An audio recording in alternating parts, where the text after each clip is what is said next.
Michael Koberger, left him Brian Koberger, Brian Christus Koberger, David, given me.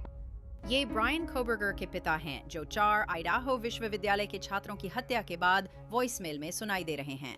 ये Washington state university के नए records में से एक है जहां कोबर्गर ने क्रिमिनोलॉजी पढ़ी थी। ये रिकॉर्ड हमें ये दिखाते हैं कि हत्याओं और गिरफ्तारी के बाद स्कूल में क्या चल रहा था और पुलिस ने कोबर्गर की कार को उसकी गिरफ्तारी से हफ्तों पहले कैसे देखा था। मैं एंजेला लेवी हूँ, ये लॉ एंड क्राइम है।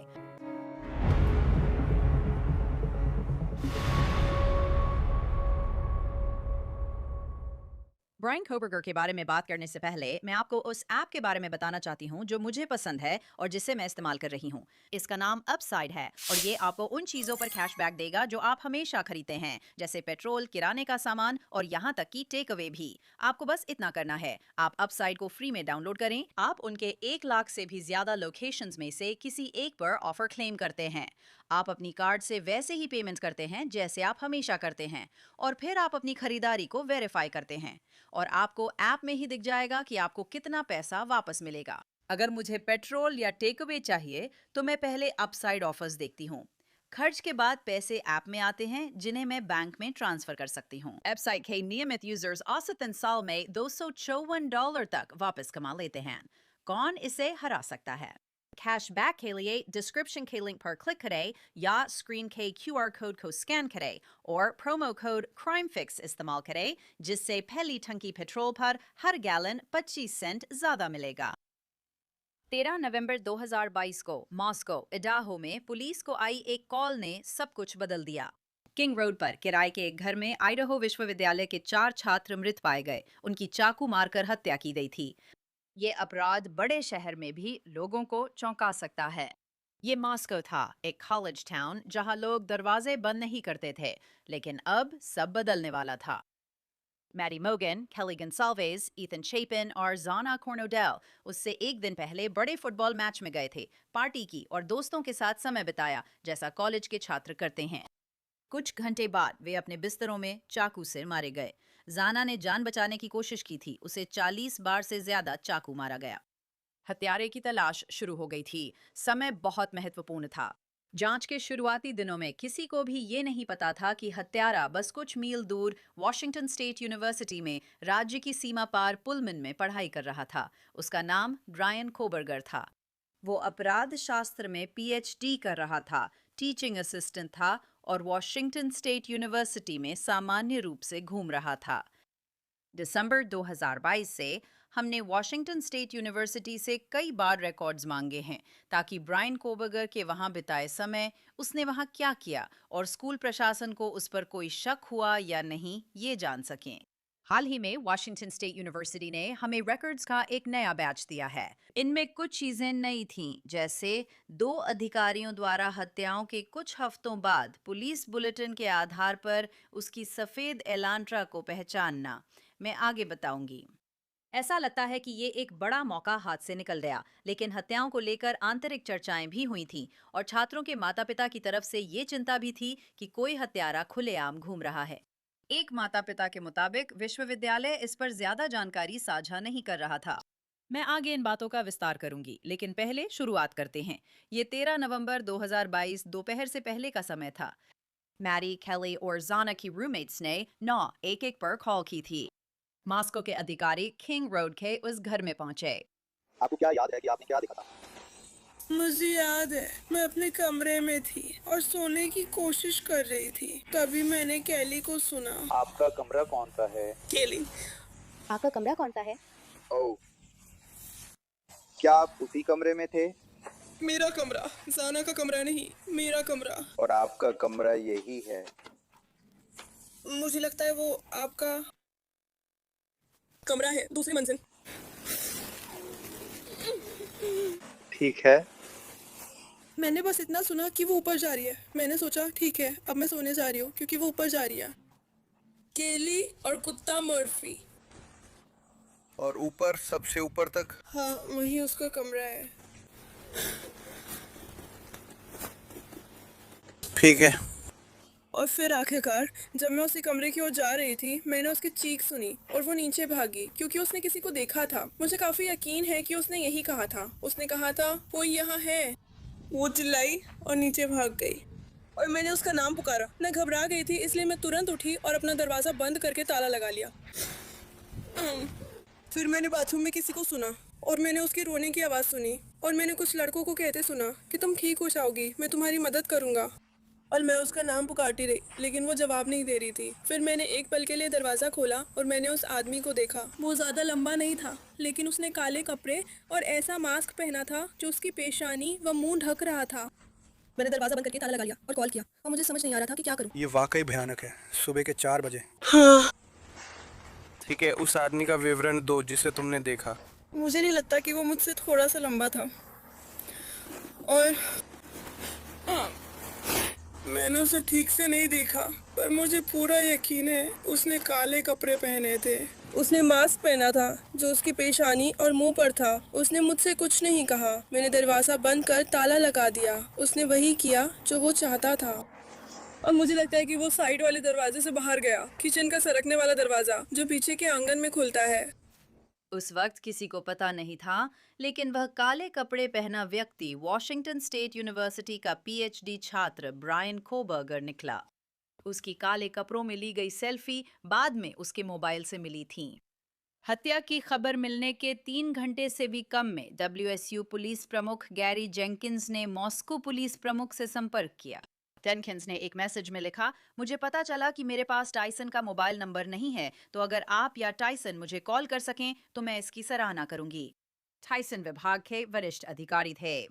फ्राई और जेंकिंस जांच के दौरान लगातार संपर्क में रहे, दोपहर 3 बजे तक। उस दोपहर चीफ जेंकिंस WSU में छात्रों और स्टाफ को मॉस्को में हुई हत्याओं की सूचना देने के लिए अलर्ट पोस्ट करने का मैसेज कर रही थीं। टेक्स्ट अलर्ट में लिखा था, मॉस्को पुलिस विभाग यूनिवर्सिटी ऑफ आइडाहो कैंपस के पास हत्या की जांच कर रहा है। WSU पुलमैन समुदाय के लिए किसी भी खतरे की जानकारी नहीं है। अब जेसन सैमसन ने बाद में WSU समुदाय को दी गई जानकारी पर सवाल उठाया, शाम 6 बजे के बाद। 13 नवंबर को सैमसन ने चीफ जेंकिंस को लिखा कि दोनों साइट्स अपडेट हैं। सवाल है, मैंने जो पढ़ा है उसके हिसाब से इसे जारी खतरा क्यों नहीं माना जा रहा? क्या इसका मतलब है कि अगर हमें सबूत पता होते तो ये यादृच्छिक ना लगता? बस जिज्ञासा है। चीफ जेनकिंस ने कहा, हाँ। सैमसन ने कहा, ये सिर्फ व्यक्तिगत जानकारी के लिए था, मुझे विवरण नहीं चाहिए थे, बस ये समझना था कि हमने ये संदेश किस तर्क से भेजा। चीफ जेंकिंस ने लिखा, मुझे ज्यादा जानकारी नहीं है और सही जानकारी के लिए मुझे मॉस्को पुलिस विभाग के संपर्कों पर निर्भर रहना पड़ता है। जब ये सब हो रहा था, ब्रायन कोबर्गर, अब हमें पता चला है, उस दिन कॉस्को और एक किराने की दुकान गया था। 16 नवंबर को हत्याओं के 3 दिन बाद चीफ जेंकिंस ने WSU के छात्रों और स्टाफ को एक पत्र लिखा। Washington state university Pullman campus समुदाय के नाम पिछले सप्ताहांत यूनिवर्सिटी ऑफ आइडाहो के 4 स्टूडेंट्स की हुई मौतों ने WSU समुदाय को झकझोर और दुखी किया है।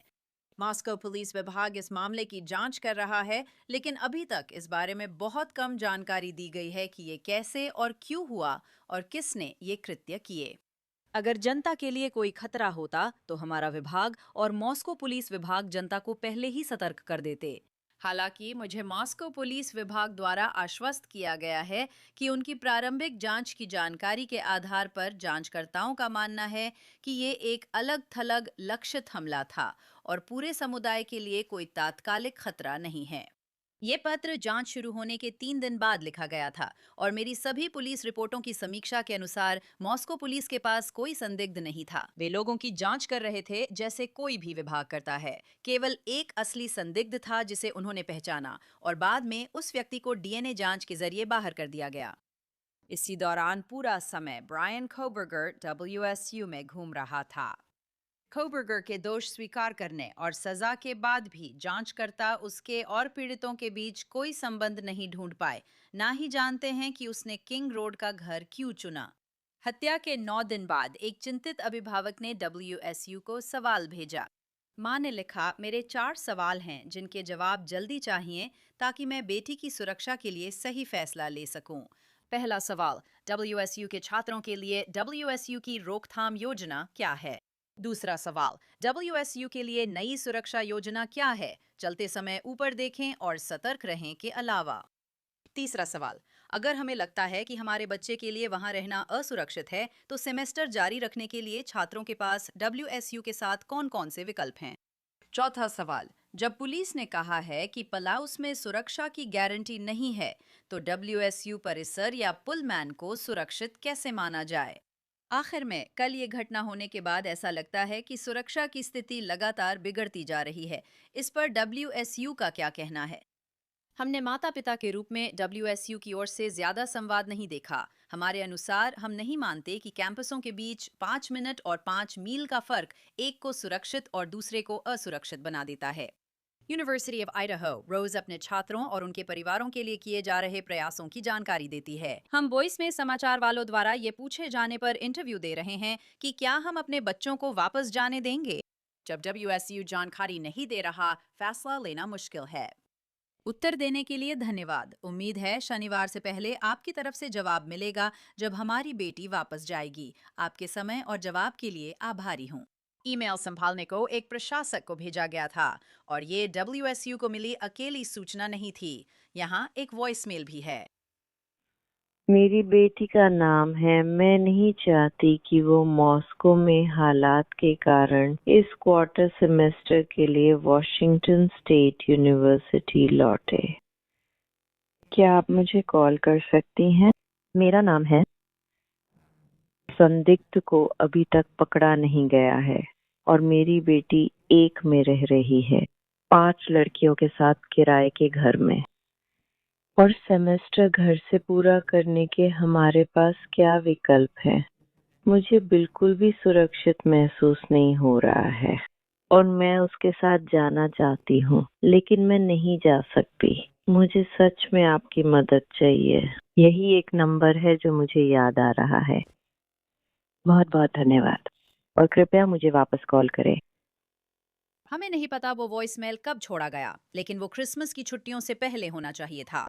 नवंबर के अंत तक पुलिस के पास एक सुराग था जिसमें एक सफेद कार का वीडियो था जो किंग रोड के इलाके में हत्याओं के समय घूम रही थी। FBI ने इसे 2011 से 2013 के बीच की एक सफेद हुंडई एलांट्रा के रूप में पहचाना। हत्याओं के 2 हफ्ते बाद ये तलाश संबंधी सूचना WSU पुलिस, मॉस्को और पुलमैन पुलिस विभाग को भेजी गई, जिसमें अधिकारियों से उस सफेद हुंडई एलांट्रा की तलाश करने को कहा गया। इस पर कानून प्रवर्तन एजेंसियों हेतु संवेदनशील लिखा था। इसे ना वितरित करें, ना वाहन रोकें या ड्राइवर से संपर्क करें। मॉस्को पुलिस ने वो जानकारी जनता को 6 दिसंबर तक जारी नहीं की थी। उन्होंने इसे कानून प्रवर्तन एजेंसियों को गोपनीय सूचना के रूप में भेजा था। लिखा था, अगर देखें तो कॉल करें। WSU के रिकॉर्ड से पता चलता है कि विश्वविद्यालय के पास ब्रायन कोबर्गर की वाहन जानकारी थी। असल में सूचना मिलने के कुछ घंटों बाद ही 2 WSU अधिकारियों ने उसकी तलाश की। कोबर्गर की गिरफ्तारी के बाद पुलिस कॉर्पोरल ब्रेट पेन ने हलफनामे में लिखा कि WSU पुलिस अधिकारी डैनियल थियांगो ने WSU में पंजीकृत सफेद एलांट्राओं की जांच की। उन्होंने पेंसिल्वेनिया लाइसेंस प्लेट वाली 2015 की सफेद एलांट्रा को ढूंढ निकाला। ये वाहन ब्रायन कोबर्गर के नाम पंजीकृत था। लेकिन इसमें एक बहुत अजीब बात है, क्योंकि न सिर्फ तियांगो ने इस वाहन को खोजा और ढूंढ निकाला, बल्कि हमें पता है कि एक और अधिकारी वास्तव में अपार्टमेंट कॉम्प्लेक्स तक गया और अपनी आंखों से उस वाहन को देखा। उसने उसे देखा, लेकिन दोनों में से किसी ने भी मॉस्को पुलिस को इसकी रिपोर्ट करने के लिए कॉल नहीं किया। जुलाई 2025 में मैंने चीफ जेंकिंस से ये पूछा था, देखिए।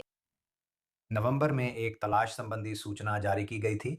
हत्या की घटनाओं के कुछ हफ्तों बाद ही ये केवल कानून प्रवर्तन एजेंसियों को जारी किया गया था। और वॉशिंगटन स्टेट यूनिवर्सिटी के कुछ अधिकारी थे जिन्होंने वास्तव में देखा कि परिसर में ब्रायन कोबर्गर के स्वामित्व वाली एक सफेद हुंडई एलांट्रा थी। ये वो साल नहीं था जिसकी वे तलाश कर रहे थे। क्या आप बता सकती हैं कि उसके साथ क्या हुआ? इसका जिक्र probably cause affidavit में है, लेकिन मुझे लगता है कि लोग इसे लेकर भ्रमित हैं क्योंकि वे सोचते हैं कि उस पर इतनी जल्दी नजर रखी जा रही थी। असल में ऐसा नहीं है, मुझे नहीं लगता, क्योंकि 7 दिसंबर को उन्होंने उसे सार्वजनिक बोलो बना दिया था।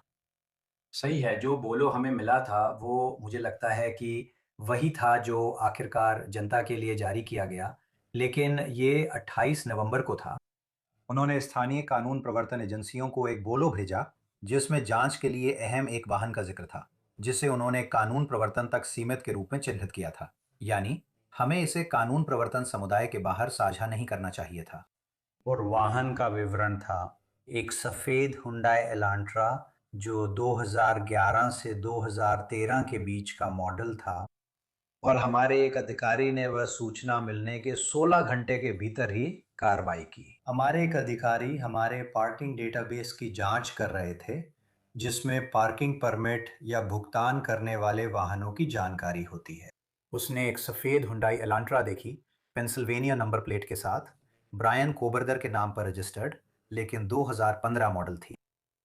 तो बोलो ने वाहन की कंपनी, मॉडल, वर्ष और रंग के बारे में बहुत स्पष्ट जानकारी दी थी। उसने उसे टिप के रूप में नहीं दिया, और ये बाद में रात की शिफ्ट के दौरान था। और फिर बाद में डे शिफ्ट में हमारे एक अधिकारी गाड़ी चला रहे थे और उन्होंने वही वाहन ग्रेजुएट स्टूडेंट हाउसिंग में पार्क देखा, और फिर से वो तारीख के दायरे में नहीं था। तो उन दोनों अधिकारियों ने वो जानकारी मॉस्को पुलिस विभाग को नहीं भेजी क्योंकि तारीख या मॉडल वर्ष में अंतर था। ये सही है, हाँ, वो उनकी टिप लाइन पर नहीं भेजी गई थी। तो ऑफिसर टिएंगो और सर्जेंट व्हाइटमैन ने हत्या के 2 हफ्ते बाद कैंपस में कोबर्गर की सफेद हुंडई एलांट्रा देखी और उन्होंने इसकी सूचना नहीं दी। अगर मॉस्को पुलिस को सूचना दी जाती तो कोबर्गर को 19 दिसंबर से पहले ही संदिग्ध के रूप में पहचाना जा सकता था, जब उसका नाम एफबीआई की आनुवांशिक वंशावली जांच से आया। मैंने हाल ही में इंटरव्यू रूम के होस्ट क्रिस मैकडॉनफ से ये पूछा था। मुझे लगता है कि हमने इस बारे में पहले भी बात की थी एनजेट, आपके साथ एक पिछले शो में। मेरे हिसाब से वो एक बहुत बड़ी जांच संबंधी गलती थी, और ये सिर्फ एक गलती नहीं थी कि हाँ हमने इसकी सूचना नहीं दी, ठीक है। अधिकारियों ने अपना काम किया, उन्होंने कार ढूंढ ली, वे कार के पास गए, किसी ने एक फैसला लिया कि ठीक है उस कार के मालिक से संपर्क मत करो, और फिर उन्होंने उस फैसले के साथ मेरी राय में एक बेतुका बहाना जोड़ दिया कि वो गलत साल की थी। ठीक है, अच्छा, तो फिर बीओएल ने क्या सही किया? हम सफेद हुंडई ढूंढ रहे हैं। इलाके में कुछ भी ठीक है, अपराध के संभावित समय के आसपास।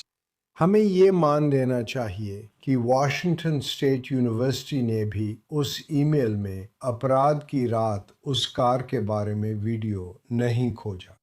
ठीक है, तो मेरी राय में चीफ क्या कर रहे हैं? उन्हें पता है कि उन्होंने न सिर्फ बड़ी गलती की बल्कि मौका भी गवा दिया, और मुझे किसी कानून प्रवर्तन के बारे में ऐसा कहना अच्छा नहीं लगता। आप जानते हैं जब हम सही होते हैं तो मैं पुलिस का समर्थन करता हूं, और जब हम गलत होते हैं तो मैं ये भी बताता हूं। ठीक है, ये हमारी जनता के प्रति जिम्मेदारी है, और इस चीफ की जनता और परिवार के प्रति ये जिम्मेदारी है कि वो कहे, जानते हैं क्या, हमने न सिर्फ गलती की, आप सही हैं। हमें उस आदमी के दरवाजे पर जाकर दस्तक देनी थी जिसके नाम पर वो गाड़ी रजिस्टर्ड थी और जो उसी अपार्टमेंट में रहता था, क्योंकि भगवान ना करे उस रात के बाद अगर उसने किसी और को मार दिया होता तो लंबे समय में वो चीफ सच में बड़ी मुसीबत में पड़ जाता। और फिर किसी ने एक उच्च स्तरीय फैसला लिया कि ठीक है, तुम्हारे पास एक गाड़ी है जो मेल खाती है। हाँ, क्या वो सफेद है? हाँ, कहाँ है वो? ये यहाँ है। ठीक है, पता करो कि इसका मालिक कौन है, उस व्यक्ति से पूछताछ करो और इसे मॉस्को भेज दो। यही उचित प्रोटोकॉल था। हम जानते हैं कि हत्याओं के बाद ब्रायन कोबर्गर अपनी कार को बहुत सावधानी से साफ कर रहा था और एफबीआई ने जांच के लिए उसकी कार को पूरी तरह से खोल दिया था, लेकिन उन्हें उसमें पीड़ितों का कोई डीएनए नहीं मिला, तो वहां कुछ कीमती समय शायद खो गया होगा। 30 दिसंबर 2022 को कोबर्गर की गिरफ्तारी के बाद चीफ जेंकिंस ने हलफनामे में अधिकारियों के उल्लेख के बारे में एक ईमेल भेजा। ईमेल में लिखा है कि हलफनामे में ऑफिसर थियांगो और सार्जेंट विटमैन द्वारा एक संभावित संदिग्ध वाहन का पता लगाने में किए गए शानदार काम का वर्णन किया गया है, जो कि वास्तव में वही संदिग्ध वाहन निकला। ध्यान दें कि हलफनामे में वाहन की पता लगाने की समय रेखा सही नहीं है। हल्फनामे में दिखाया गया है कि कानून प्रवर्तन एजेंसियों को 25 नवंबर को संदिग्ध वाहन पर नजर रखने को कहा गया, जबकि असल में अनुरोध 28 नवंबर की सुबह किया गया था। मॉस्को पुलिस विभाग से ईमेल मिलते ही मैंने वाहन का विवरण भेज दिया। 28 नवंबर को सुबह 8:24 बजे और तियांगो ने कोबर्गर की लाइसेंस प्लेट 29 नवंबर को 00:28 बजे चेक की, जो लगभग 16 घंटे बाद था, 3 दिन नहीं। और सार्जेंट वाइटमैन ने 29 नवंबर को 00:58 बजे कोबर्गर के अपार्टमेंट परिसर में वाहन को देखा। शानदार काम। जेनकिंस फिर बताते हैं कि वो WSU समुदाय में इन सभी विभागों के साथ मिलकर छात्रों और स्टाफ के साथ काम कर रहे हैं, ताकि उन्हें किसी भी चीज में मदद मिल सके जिसकी उन्हें जरूरत हो। इसके बाद वे लिखते हैं, WSU PD के दृष्टिकोण से हम यह आश्वासन दे रहे हैं कि हम उनकी सुरक्षा के लिए यहाँ हैं और किसी भी संभावित खतरे या व्यवधान जिसमें प्रेस द्वारा उत्पीड़न भी शामिल है, में उनकी मदद करने के लिए यहाँ हैं। जैसे ही हम 2022 से 2023 की ओर बढ़ रहे हैं, मैं आप सभी से अनुरोध करती हूं कि आप पिछले साल पर विचार करें और याद करें कि इस विभाग में कितने कठिन समय का सामना किया है और फिर देखें कि हम अब कहां हैं। आप सभी ने दिखा दिया है कि आप दृढ़ हैं और अपने पेशे WSU और WSU PD के प्रति समर्पित हैं। अब हमें ऐसे अवसर अपनाने चाहिए जो दूसरों की WSU PD के प्रति सोच बदल सकते हैं। अतीत की कठिनाइयां हमें नहीं परिभाषित करेंगी। थियांगो और विटमैन के शानदार काम ने WSU PD को राष्ट्रीय स्तर पर सकारात्मक छवि दी है। क्षेत्रीय स्वाट टीम के सदस्यों ने पेशेवर और अनुशासित तरीके से जान बचाने के लिए जरूरी कदम उठाए। अगर अधिकारियों ने एलांट्रा की जानकारी दी होती तो मॉडल वर्ष में फर्क होने पर भी कोबर्गर को नवंबर के अंत तक संदिग्ध माना जा सकता था। 30 दिसंबर 2022 को पेंसिल्वेनिया में कोबर्गर की गिरफ्तारी के कुछ ही घंटों बाद WSU के अंतरिम सहायक उपाध्यक्ष छात्र मामलों ने यह पत्र लिखा ताकि कोबर्गर को सूचित किया जा सके कि WSU आपातकालीन निलंबन जारी कर रहा है। जेनिफर हायट ने लिखा कि वो आपातकालीन निलंबन इसलिए कर रही हैं क्योंकि कोबर्गर पर केली गंजाल्वेज, मैडी मोगन, जाना कर्नोडल और ईथन चैपिन की हत्या का आरोप है और उसी सुबह उन्हें गिरफ्तार किया गया। हायट ने कहा कि ये आरोप WSU छात्रों के आचार संहिता का उल्लंघन है, क्योंकि इनमें दूसरों के साथ दुर्व्यवहार या विश्वविद्यालय में बाधा शामिल है। साथ ही इसमें विश्वविद्यालय समुदाय में व्यवधान या हस्तक्षेप और कानून का उल्लंघन भी शामिल था। हायत ने लिखा कि कोबर्गर के पास फैसले को चुनौती देने के 10 दिन थे, लेकिन हम जानते हैं कि ऐसा नहीं हुआ क्योंकि वो जेल में था। उसी तारीख को और उसी पत्र के साथ कोबर्गर को सूचित किया गया कि उन्हें कैंपस में वापस आने से रोक दिया गया है। पुलिस प्रमुख जेंकिंस ने एक प्रवेश निषेध नोटिस में लिखा, यह नोटिस आपको सूचित करने के लिए है कि वॉशिंगटन स्टेट यूनिवर्सिटी के सभी परिसर क्षेत्रों में आपके प्रवेश पर प्रतिबंध लगा दिया गया है।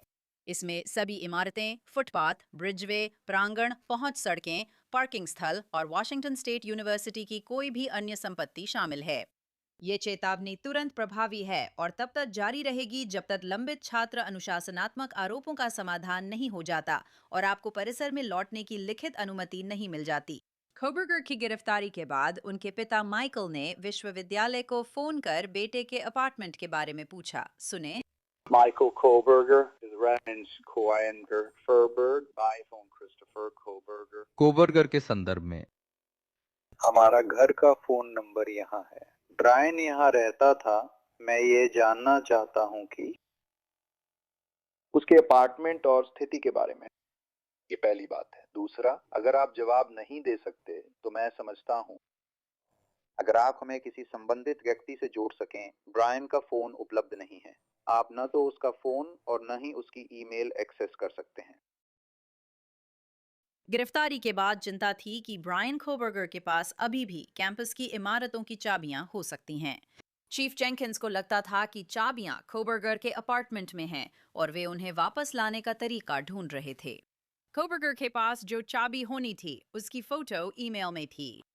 WSU के रिकॉर्ड्स में ये भी दिखाया गया है कि जनवरी 2023 में स्कूल समुदाय को एक ईमेल भेजी गई थी। इसमें लिखा था, पिछले कुछ महीने बेहद कठिन रहे हैं और ब्रायन क्रिस्टोफर कोबगर, WSU के पूर्व PhD छात्र, को यूनिवर्सिटी ऑफ आइडाहो के 4 छात्रों की मौत के संदिग्ध के रूप में गिरफ्तार करने की घोषणा ने हमारे समुदायों को हिला दिया है। सबसे पहले मैं एथन, कैली, मैडिसन और जाना के परिवारों और दोस्तों के प्रति अपनी गहरी संवेदनाएं दोहराना चाहती हूँ। इन युवाओं की असमय मृत्यु ने हमें गहरे शोक में डाल दिया है। मैं सभी फैकल्टी, स्टाफ और छात्रों से अनुरोध करती हूँ कि वे नीचे सूचीबद्ध सहायता संसाधनों का लाभ लें। अगर किसी छात्र की भलाई को लेकर चिंता हो तो जानकारी स्टूडेंट केयर नेटवर्क से साझा करें। मुझे उम्मीद है कि अगले दिनों या हफ्तों में हमें इस घटना के बारे में और जानकारी मिलेगी। आने वाले हफ्तों में मुझे उम्मीद है कि कूगर परिवार के कई सदस्य, खासकर जो मिस्टर कोबर्गर को जानते हैं, उनसे कानून प्रवर्तन, मीडिया और नागरिक संपर्क कर सकते हैं। मैं सभी से दृढ़ता से आग्रह करती हूँ कि वे जितना संभव हो सके जांच प्रक्रिया में सहयोग करें। ईमेल में सुराग और जानकारी मॉस्को पुलिस विभाग से साझा करने को भी कहा गया। पुलिस ने कोबर्गर के साथ काम करने वाले वॉशिंगटन स्टेट यूनिवर्सिटी के फैकल्टी, छात्रों और स्टाफ से पूछताछ की। उन्होंने देखा कि वह अपने अध्ययन क्षेत्र यौन मंशा वाली सेंधमारी पर बहुत बात करता था। उसने टेड बंडी का जिक्र किया और कहा कि मॉस्को हत्याओं का अपराधी बहुत चालाक रहा होगा। रिकॉर्ड से पता चला कि WSU को कोबर्गर के बारे में 13 शिकायतें मिली थीं और वो छात्रों को, खासकर छात्राओं को, असहज महसूस कराता था। चारों पीड़ितों के परिवार अब WSU पर गलत तरीके से हुई मौत का मुकदमा कर रहे हैं। WSU ने उस मुकदमे में किसी भी तरह की गलती से इनकार किया है। ब्रायन कोबर्गर, मैडी, केली, ईथन और जाना की हत्या के लिए लगातार 4 उम्र कैद की सजा भुगत रहा है, जो जुलाई 2025 में दोषी कबूलनामे के बाद इडाहो की अधिकतम सुरक्षा जेल में है। लॉ एंड क्राइम के इस एपिसोड का यही समापन है। मैं एंजेलेट लीवी हूँ। जुड़ने के लिए धन्यवाद। मैं अगली बार यही मिलूंगी।